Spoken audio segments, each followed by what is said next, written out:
90% of EPDM roofs leak at the seams. And to prove that to you is, this is a ponding water here, this is a very new patch or membrane, and they cannot find a leak. But look here, it's wet there. It's 90% of the time is where a seam cross over, a T cross, whatever cross you have, you're going to see water leaking. So very simple to repair, but nobody could find it because they don't know where to look. Here we do. Let's fix this. I'm going to clean this up, and look here. It's not very well done. Anyway, you clean it up and then you dry it. Make sure it's very dry. Look, it's wet there. Look, water coming out there, see?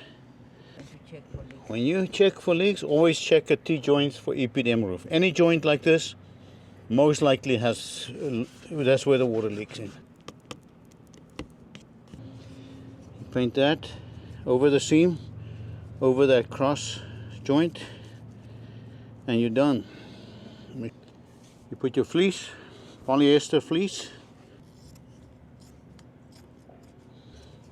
and you put another coat over that, and it's done. That's it. Alright, I'm back here to show you the quick results.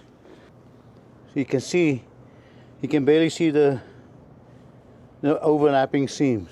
After you've done it, it's liquid, it fills in all the gaps. Look at it, beautiful, look how smooth. And this will never leak.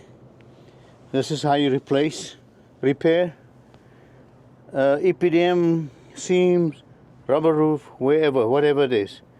It can never go wrong. Thanks for watching. I'll see you in the next video.